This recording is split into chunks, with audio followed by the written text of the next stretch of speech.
trading. Jim Cramer is here. Jim, a lot to talk about today. Bear Stearns first, and I know you and I were just talking in the commercial about this letter that you got. It said, "Dear Jim, should I be worried about Bear Stearns in terms of liquidity and get my money out of there?" That was from Peter. That was a question to you about a week ago. You replied, no, Bear Stearns is not in trouble. If anything, they're more likely to be taken over. You were right about that.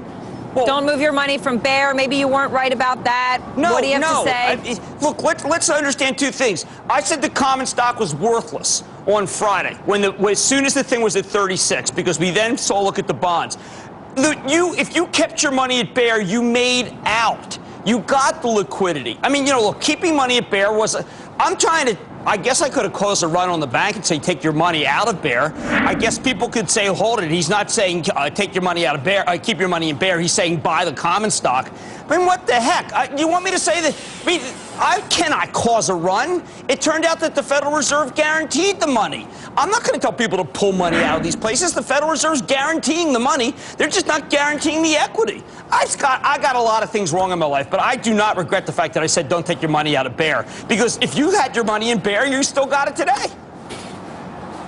I mean, remember, there's Bear Stearns, the common, and that person was asking about whether to pull the money out of Bear. We got a guarantee. J.P. Morgan is now Bear. Oh, I see. So you're saying if you're an if you're someone who had money that Bear was managing, or you're a hedge fund. Okay. That's what that question was. I came out and said at 36 the stock was worthless, for heaven's sake. No one was saying that. Right. So your answer to this is, hey, Aaron, I want to make sure everyone understands. I wasn't saying keep your money in Bear common stock. Do you know what would happen if I came out and said? Do you know what would happen on this show if I came out and said I want everyone to take their money out of X bank? Jim Cramer causes a run on X bank. I mean, that would be stupid, reckless, and wrong because the Fed is guaranteeing it.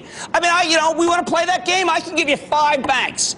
And I got to tell you, every one of them I wouldn't want to own the common stock, but I would never take a dime out of the vault, for heaven's sake.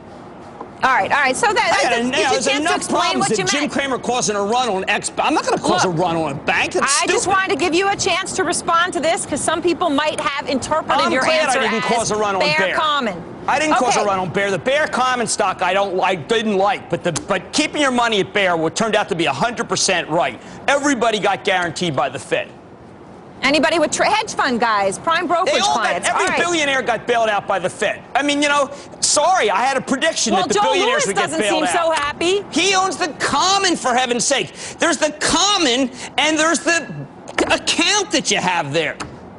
I think the common of most of the large banks is worthless. For Joe Lewis, I don't know. I have a lot of my money in a bank that I think is worthless, but I think there's absolutely no doubt that the bank itself will make good on mine. What bank it is. I know what bank it is. All right. I'm not going to say anything about that bank. Let's talk, please, about JP Morgan. I don't want to share the bank that I have my money, but I know the FDIC will back it up. In the Fed. How do I trade J.P. Morgan common now that I have to specify the adjective? They come in with a bid, and then each time they say, we looked at the books, well, we can't make that bid work. They come back, we can't make that bid work. Right before the Tokyo is about to open, they say, guys, I'll tell you what. We'll pay $1, and they say, how about $2, and it's done. I mean, this is the way you do these things. That's what happened in 1990. The guys who have been around know that they have the Fed over a barrel. They had all the cards. It was a great deal for J.P. Morgan. And, it's very difficult to value. What happened here is that the Fannie Mae paper that Bear had, which was a huge amount of Fannie Mae paper, went totally kerflooey because the Fed did not guarantee Fannie Mae paper. That's what the marks were between Wednesday and Friday. That's why I don't think Schwartz lied on Faber's show. The marks changed dramatically on Fannie Mae paper. Who would have thought that you had to hedge out the risk of Fannie Mae? But with this government, they could care less about Fannie Mae.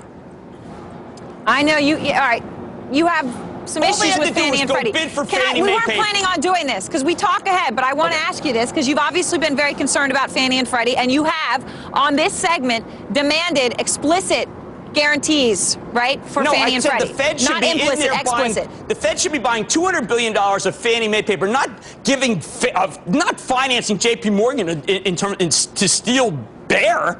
I mean, I Does think this that one change, thing's though? fair. That was out selective.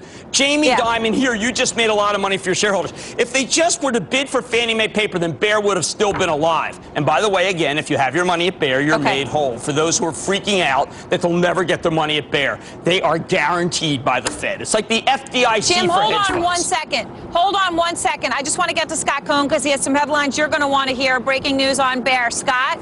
This was bound to happen. We talked about it earlier today. The first of what may be many shareholder class action suits or purported class action suits filed against Bear Stearns. This was filed in New York in federal court by the firm of Coughlin, Stoyer, Geller, Rudman, and Robbins. That's the former William LaRock law firm. And they allege that the management for some time was making materially false and misleading statements about the stock. It covers shareholders who held Bear Stearns common stock between December 14th, 2006 and last Friday, March 14th, 2008. Expect more of these to come. Back to you. All right, Scott, thank you very much. I know we're heavy here. Jim, are you still there? Yeah. Okay, we're tight here, but let me just ask you a question. My understanding is Jamie Dimon's the one who's you know what, is on the line for these lawsuits. Oh, please. Get a reserve for it. He probably just made $30 billion for JP. You know, they basically said all the paper's almost worthless. A lot of it's worth a lot. It was a good trade. All right, Jim. Very good trade by Jamie. Thank you. All right, I think we all know the consensus does appear to be Jamie is the winner no matter what. Brief break, we'll be back.